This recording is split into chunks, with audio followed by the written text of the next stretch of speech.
ಗ್ರಾಹಕರು ಹಾಗೂ ನನ್ನ ವೀಕ್ಷಕರಿಗೆ ನನ್ನ ನಮಸ್ಕಾರಗಳು. ನಾನು ನನ್ನ standard machine trading company vlogs ಮುಖಾಂತರ ಕೆಲವೊಂದು ಕೃಷಿ ಉಪಕರಣಗಳ ಬಗ್ಗೆ ಹಾಗೂ ದಿನ ಬಳಕೆಗಳ ಯಂತ್ರೋಪಕರಣಗಳ ಪವರ್ ಟೂಲ್ಸ್ ಬಗ್ಗೆ ಕೆಲವೊಂದು ಉಪಯುಕ್ತ ಮಾಹಿತಿಗಳನ್ನು ನಾನು ನಿಮ್ಮೊಂದಿಗೆ ಶೇರ್ ಮಾಡಲು ಬಯಸ್ತಿದ್ದೇನೆ. ಅದರಲ್ಲಿ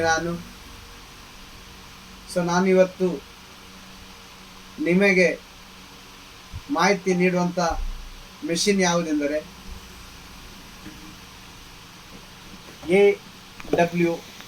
AWAYELB 600 electric blower and vacuum cleaner.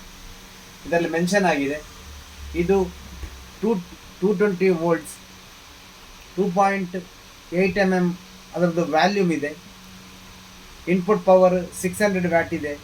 16,000 RPM ಇದೆ.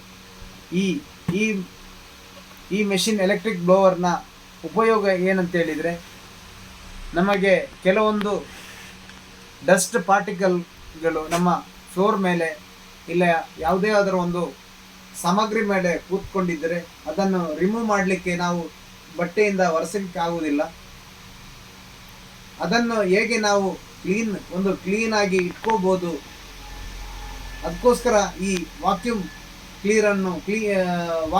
ಆ್ಯಂಡ್ ಬ್ಲೋವರನ್ನು ಉಪಯೋಗಿಸ್ಬೋದು. ಇದರಲ್ಲಿ ಒಂದೇ ಮೆಷಿನಲ್ಲಿ 2 ಫಂಕ್ಷನ್ ಆಗ್ತದೆ. ವಾಕ್ಯೂಮು ಆಗ್ತದೆ,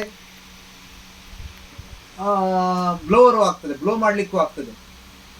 ಅವಾಗ ನಾವು ಇವಾಗ ಆ ಐಟಮ್ ಹೇಗಿದೆ ಅಂತ ಮಾಡಿಕೊಂಡು ನೋಡೋಣ. AYELB 600 volt vacuum blower and vacuum.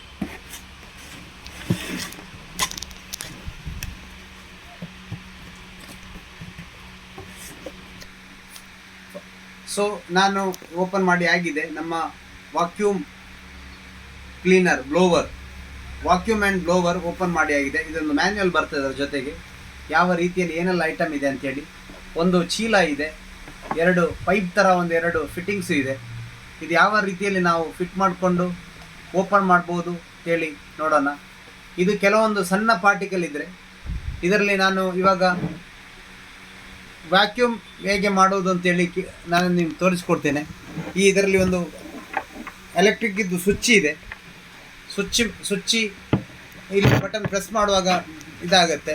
ನಾವು ಒಂದು ಬದಿಯಿಂದ ವ್ಯಾಕ್ಯೂಮ್ ಆಗ್ತದೆ, ವ್ಯಾಕ್ಯೂಮ್ ಮಾಡುವಂಥದ್ದು, ಮತ್ತೊಂದು ಬದಿಗೆ ಬ್ಲೋ ಮಾಡುವಂಥದ್ದು. ಎರಡೂ ಸಹ ಒಂದೇ ಇದರಲ್ಲಿ ಆಗ್ತದೆ. ನಾನಿವಾಗ ಯಾವ ರೀತಿಯಲ್ಲಿ ನಿಮಗೆ ನಾನು ಬ್ಲೋ ಮಾಡ್ಬೋದು ಅಂತೇಳಿ ನಾನು ತೋರಿಸಿಕೊಡ್ತಿದ್ದೇನೆ. ಅದರಲ್ಲಿ ಈ ಪಾರ್ಟಿಕಲನ್ನು ಇಲ್ಲೊಂದು ಬಟನ್ಸ್ ಇದೆ, ಒಂದು ರಬ್ಬರ್ ಪಾರ್ಟಿಕಲ್ ಪೈಪ್ ಥರ ಇದೆ. ಈ ಬಟನ್ ನಾವು ಈ ಥರ ಇದಕ್ಕೆ ಸ್ಲಾಟಲ್ಲಿ ಕ್ಲಿಯರಾಗಿ ಕೂತ್ಕೊಳಿಸಿದರೆ ಸ್ವಲ್ಪ ಪ್ರೆಸ್ ಮಾಡಿ ಅದನ್ನು ನೋಡಿಕೊಂಡು ಹೀಗೆ ಪ್ರೆಸ್ ಮಾಡಬೇಕು. ಆ ಸ್ಲಾಟಿಗೆ ಪ್ರೆಸ್ ಮಾಡಿ ಅದನ್ನು ಮತ್ತೆ ಲಾಕ್ ಮಾಡಿ ಹೀಗೆ ತಿರುಗಿಸಬೇಕು, ಆವಾಗ ಲಾಕ್ ಆಗ್ತದೆ. ಇದರಲ್ಲಿ ನಾನು ಎಲೆಕ್ಟ್ರಿಕ್ ಪವರ್ ಇದನ್ನು ನಾವು ಇವಾಗ ಇದರ ಮುಖಾಂತರ ನಾವು ಏನು ಡಸ್ಟ್ ಆ್ಯಂಡ್ ಪಾರ್ಟಿಕಲ್ ಕೂತ್ಕೊಂಡಿದೆ ಅದನ್ನು ಇದು ಮಾಡ್ಬೋದು. ನಾನು ಇವಾಗ ಎಲೆಕ್ಟ್ರಿಕಲ್ಲಿ ಕನೆಕ್ಟ್ ಮಾಡ್ತೇನೆ.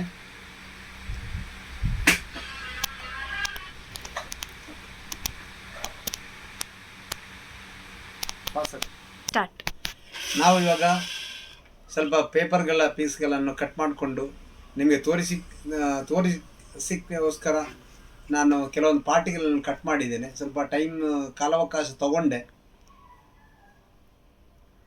ಇವಾಗ ನಾವು ಸ್ಯಾಂಪಲ್ ಮಾಡೋಣ. ಪ್ಲಗ್ ನಮ್ಮ ಮಾಮೂಲು 6 amps ಪ್ಲಗ್ ಮನೆಯಲ್ಲಿ ಯೂಸ್ ಮಾಡುವಂಥದ್ದು.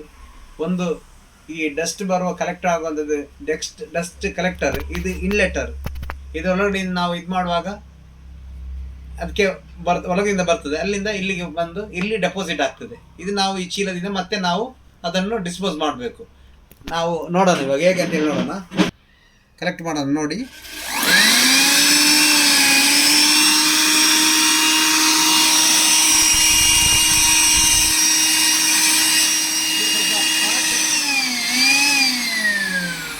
ಇದಷ್ಟು ಪ್ರಾಪರಾಗಿ ಏನು ಹೋಗುವುದಿಲ್ಲ ಅಂತ ಹೇಳಿದರೆ, ನಮ್ಮ ಡಸ್ಟ್ ಪಾರ್ಟಿಕಲ್ ಇಷ್ಟೊಂದು ದೊಡ್ಡದು ಬರುವುದಿಲ್ಲ. ಅದು ಸಣ್ಣ ಮಟ್ಟಕ್ಕೆ ದೂರ ಥರ ಬರುವಂಥದ್ದು, ಜಾಸ್ತಿ ಎಳೆಯುವಂಥದ್ದು. ಇದು ಈ ಪಾರ್ಟಿಕಲ್ ಸ್ವಲ್ಪ ದೊಡ್ಡದಿದೆ, ನಾವೇ ಸ್ವತಃ ಕಟ್ ಮಾಡಿಕೊಂಡು ಮಾಡಿದಂಥದ್ದು. ಇದರಲ್ಲಿ ಅಂತೇಳಿ ಸ್ವಲ್ಪ ಸೈಜ್ ದೊಡ್ಡದಿದೆ.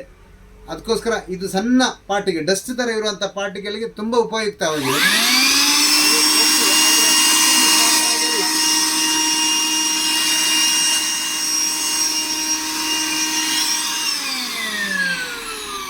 ಮೇಯ್ನ್ಲಿ ಯೂಸ್ ಹೇಗೆ ಮಾಡ್ಬೋದು ಅಂತ ಹೇಳಿದರೆ, ಕೆಲವೊಂದು ಇಂಡಸ್ಟ್ರಿಗಳೆಲ್ಲ ಅಲ್ಲೆಲ್ಲ ಬೇರೆ ಬೇರೆ ಕೆಲಸ ಮಾಡಿಕೊಂಡು ಅಲ್ಲಿ ಡಸ್ಟ್ ಆಚೀಚೆಲ್ಲ ಆಗಿರ್ತದೆ. ಮತ್ತು ಕೆಲವೊಂದು ಸಾಮಗ್ರಿಗಳ ಮೇಲೆಯೂ ಕೆಲವೊಂದು ಡಸ್ಟ್ ಪಾರ್ಟಿಕಲ್ ಕೂತಿರ್ತದೆ. ಆವಾಗ ಈ ಥರ ಕಲೆಕ್ಟ್ ಮಾಡ್ಬೋದು. ಈ ಥರ ಇದರಲ್ಲಿ ಬ್ಲೋ ಮಾಡಿಕೊಂಡು ಇಲ್ಲಿಂದ ವ್ಯಾಕ್ಯೂಮ್ ಮಾಡಿಕೊಂಡು ಇಲ್ಲಿ ಬ್ಲೋ ಆಗ್ತದೆ, ಇದರಲ್ಲಿ ಡೆಪಾಸಿಟ್ ಆಗ್ತದೆ. ಇದು ಇನ್ಲೆಟ್ ಮಾಡಿ ಇಲ್ಲಿ ಎಕ್ಸಾಸ್ಟ್ ಮಾಡ್ತದೆ. ಇದನ್ನು ಮತ್ತೆ ನಾವು ಡಿಸ್ಪೋಸ್ ಮಾಡ್ಬೋದು. ಅದೇ ಮನೆಯಲ್ಲಿಯೂ ನಾವು ನಮ್ಮ ದಿನಬಳಕೆಯಲ್ಲಿಯೂ ಸಹ ಇಂಥ ಒಂದು ಮೆಷಿನ್ ಉಪಯುಕ್ತವಾಗಿದೆ. ಈ ಕಿಚನ್ ಕೆಲಸ ಮಾಡ್ತಿರುವಾಗ ಕೆಲವೊಂದು ಮೂಲೆಯಲ್ಲಿರುವಂಥ ಡಸ್ಟ್ ಪಾರ್ಟಿಕಲ್ ನಮಗೆ ಕೈಯಲ್ಲಿ ಎತ್ತಲಿಕ್ಕೆ ಆಗುವುದಿಲ್ಲ, ತೆಗೀಲಿಕ್ಕೆ. ಇದಕ್ಕೂ ಒಳ್ಳೆಯ ಉಪಯುಕ್ತವಾಗಿದೆ. ಈ ಮೆಷಿನ್ ಬೆಲೆ ನಮ್ಮ ಸ್ಟ್ಯಾಂಡರ್ಡ್ ಮೆಷಿನ್ ಟ್ರೇಡಿಂಗ್ ಕಂಪನಿಯಲ್ಲಿ ವಿಶೇಷ ಆಫರ್ನೊಂದಿಗೆ ನಿಮಗೆ 1750 ವಿತ್ 6 ಮಂತ್ ವ್ಯಾರಂಟಿ ಬರ್ತದೆ. ಇದು ಒಳ್ಳೆ ಮೆಷಿನ್, ಎಲ್ಲರಿಗೆ ಯಾರಿಗಾದರೂ ಉಪಯೋಗ ಆಗಲಿ ಅಂತೇಳಿ ಆಗಿದೆ ಅಂತೇಳಿ ನಾನು ಭಾವಿಸ್ತೇನೆ. ನೀವು ಓಕೆ, ಧನ್ಯವಾದ. ನಾವು ಇದರಲ್ಲಿ ಏನು ಕಲೆಕ್ಟ್ ಆಗಿದೆ ಆ ಪಾರ್ಟಿಕಲ್, ಇದರಲ್ಲಿ ಇನ್ಲೆಟ್ ಆದ ಪಾರ್ಟಿಕಲ್ ಏನಿದೆ, ಡಸ್ಟ್ ಪಾರ್ಟಿಕಲ್ ಏನಿದೆ, ಇದರಲ್ಲಿ ಡೆಪಾಸಿಟ್ ಆದದ್ದು ಇಲ್ಲಿ ಕಲೆಕ್ಟ್ ಆಗ್ತದೆ. ಅದನ್ನು ನಾವು ಇವಾಗ ಎಷ್ಟು ಕಲೆಕ್ಟ್ ಆಗಿದೆ ನೋಡೋಣ. ಇಲ್ಲಿ ನೋಡಿ, ಈ ಸ್ಲಾಟಲ್ಲಿ ಕರೆಕ್ಟಾಗಿ ತೆಗಿಬೇಕು. ಅವಾಗವಾಗ ನಾವು ತೆಗೆಯುವಾಗ ಸ್ವಲ್ಪ ಪ್ರಾಪರಾಗಿ ನೋಡಿಕೊಂಡು ತೆಗಿಬೇಕು ಮತ್ತು ಹಾಕಬೇಕು. ಇಲ್ಲ ಅಂತೇಳಿದ್ರೆ ಈ ಸ್ಲಾಟ್ ಕಟ್ಟಾದರೆ ಮತ್ತೆ ಇದು ಸ್ಪೇರ್ಗೆ ಸಿಗೋದಿಲ್ಲ. ಒಮ್ಮೊಮ್ಮೆ ಸಮ್ಟೈಮ್ ಸಿಗೋದಿಲ್ಲ, ಸಿಗ್ತದೆ, ಸಮ್ಟೈಮ್ ಸಿಗೋದಿಲ್ಲ. ಅದಕ್ಕೋಸ್ಕರ ನೀವು ನೋಡ್ಕೊಂಡು ಮಾಡಬೇಕು. ಸ್ವಲ್ಪ ಇದರಲ್ಲಿ ಜಬರ್ದಸ್ತ್ ಮಾಡಲಿಕ್ಕೆ ಬಾರದು, ಸ್ವಲ್ಪ ನೋಡಿ ಪ್ರಾಪರಾಗಿ ನೀವು ಮಾಡಬೇಕು. ಓಕೆ, ಇದರಲ್ಲಿ ಏನು ಪಾರ್ಟಿಕಲ್ ಕಲೆಕ್ಟ್ ಆಗಿದೆ ನೋಡೋಣ. ನೋಡಿ, ಇಲ್ಲಿ ಈ ಥರ ಕಲೆಕ್ಟ್ ಆಗಿದೆ. ಬಟ್ ಇಲ್ಲಿ ಈ ಥರದ್ದು ಜಿಪ್ಪು ಸಹ ಇದೆ, ಇದರಲ್ಲಿಯೂ ಹೀಗೆ ತೆಗಿಬೋದು ನಿಮಗೆ. ನನ್ನ ಈ ವಿಡಿಯೋ ಇಷ್ಟ ಆಗಿದೆ ಅಂತೇಳಿ ನಾನು ಭಾವಿಸ್ತೇನೆ. ಎಲ್ಲರಿಗೂ ಧನ್ಯವಾದಗಳು. ಲೈಕ್ ಮಾಡಿ, ಶೇರ್ ಮಾಡಿ.